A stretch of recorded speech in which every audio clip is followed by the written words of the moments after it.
Mercedes-Benz C220D AMG ปี 2020 รุ่นนี้มาพร้อมกับเครื่องยนต์ดีเซล 4 สูบ 2.0 ลิตรเทอร์โบ ให้พละกำลัง 194 แรงม้า เกียร์อัตโนมัติ 9 สปีด G-Tronic ไฟหน้ามัลติบีม LED พวงมาลัย AMG Multi Function บวก Pedal Shift เบาะนั่งคู่หน้าปรับไฟฟ้าบวกเมมโมรี่ 3 ตำแหน่ง ระบบแอร์ Thematic Dual Zone และแอร์หลัง จอคอมมานด์ 10.25 นิ้ว คอนโทรลเลอร์ Apple CarPlay และ Android Auto เครื่องเสียง Boommaster ไฟ Ambient Light 64 สี กล้องมองรอบคัน 360 องศาบวก Park Sensor Active Parking Assist Cruise Control Active Brake Assist Push Start และ Keyless Go หลังคาแก้ว Panoramic Sunroof ม่านบังแดดหลังไฟฟ้า ฝาท้ายไฟฟ้า Mercedes-Benz CLA 250 ปี 2017 รุ่นนี้มาพร้อมกับเครื่องยนต์เบนซิน 2.0 ลิตรเทอร์โบ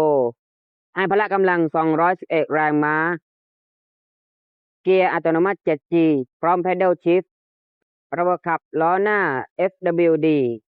ไฟหน้า High Performance LED พาร์ท AMG Body Styling ล้อ AMG 5 Spoke 18 นิ้ว ภายในเบาะหนัง Article Alcantara เบาะหนังทรงสปอร์ตสีปรับไฟฟ้า พร้อมเมมโมรี่ 2 ตำแหน่ง หลังคา Panoramic Glass Roof ข้อดีข้อเสียของทั้ง2รุ่น เริ่มที่ข้อดี C220D ปี 2020 ก่อน มีจุดเด่นคือเรื่องประหยัดน้ำมันเพราะเป็นดีเซล แรงบิดสูง ฟีเจอร์ทันสมัยมากกว่า ช่วงล่างแน่นกว่าในรุ่นล่าสุด ข้อเสียคือดีเซลมีค่าใช้จ่ายที่สูงในเรื่องของการบำรุงรักษา เสียงหรือการสั่นอาจจะชัดกว่าเบนซินในบางครั้งถ้าใช้ในเมืองบ่อย ส่วนทาง CLA 250 ปี 2017 คือดึงดูดด้วยดีไซน์สปอร์ต ขับล้อหน้าคล่องตัวในเมือง เครื่องยนต์แรง ราคามือสองลดลงมาเยอะ เพราะว่าผ่านไปหลายปีแล้วซึ่งอาจจะคุ้มกว่า แต่มีข้อเสียก็คือ CLA 250 เนี่ย คืออายุรถเก่าแล้ว อาจจะต้องดูแลอะไหล่ที่ใช้แล้วหรือหมดอายุไปแล้ว